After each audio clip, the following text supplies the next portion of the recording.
Hello, this is Early Voices and the current administration. We've been making our way through the founding documents and early voices of public administration. I've on many occasions noticed certain parallels, similarities to our current political landscape and our current federal administration. Wilson's dichotomy, in particular, the aspect of non elected officials or administrative officials being separate from political motivations and political affiliations in politics itself. And also in Goodnow's expansion, Wilson's thoughts, and also his different opinion that there needed to be a harmony, or that in order for the will of the people to be executed, uh, politics kind of had to have a control over the administrative offices. We kind of see some kind of remnants of that happening today also. And maybe what stood out the most was Taylor's and later Fayol's and Weber's concept of efficiency and the hierarchy, and how that concept is really so engraved into our government's fabric. Woodrow Wilson's strong emphasis on the difference between politics and administration, or his dichotomy, can be seen somewhat today in our current government. The idea that public administration is the detailed and systematic execution of public law and not lawmakers or office holders made it easy to separate the administrator from the office holder. But as Goodnow would kind of expand on later, it's not always that simple. Today we have a federal administration, specifically the office of the president, that is increasingly political and blurring the lines between kind of serving at the pleasure of the president and fulfilling the will of the state.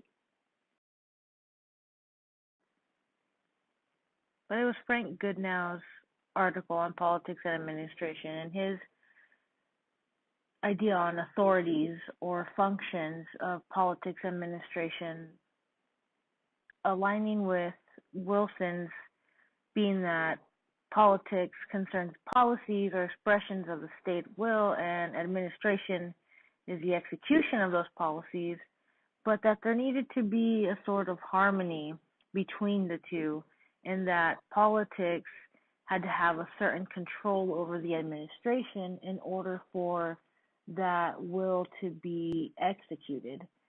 And we see the need of structure, and we see the need of hierarchy, and we see those things. Put we the people there, but we see those things all the way from our founding documents. That structure in our Constitution, the rules that are laid out, even in the ratification process and the amendment process, everything is laid out, and we see that continued in these early public administration documents.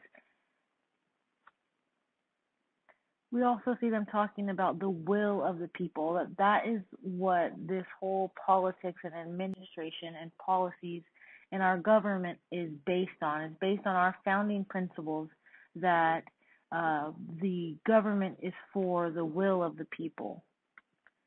Then also a point that I keep thinking about is how in today's current political and our federal administration, that there isn't a harmony between the administrative offices of the presidency and in the presidential authority, and we see that in this sort of resistance that we hear about in the media, a sort of battle between the policymakers and those that are supposed to be executing the policy, and when that's not cohesive, is this what we have?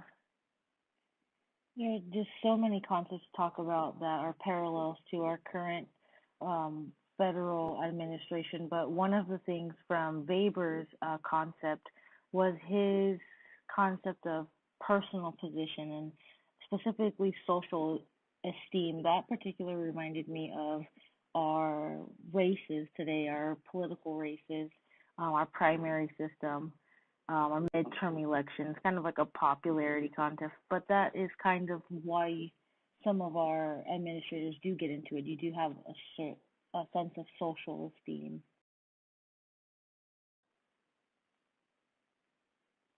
Lastly, I just wanted to go through and mention just what I see of Taylor's, um, Frederick Winslow Taylor's effect, and later Fayol's effect on the hierarchy and the efficiency in just breaking every little office down into a specific function so that we know exactly what positions are doing what.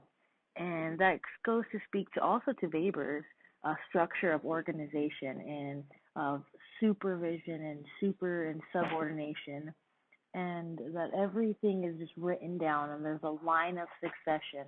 And that's still so very evident, as you can see, even our transportation, our federal government has our transportation division where everything is structured in line.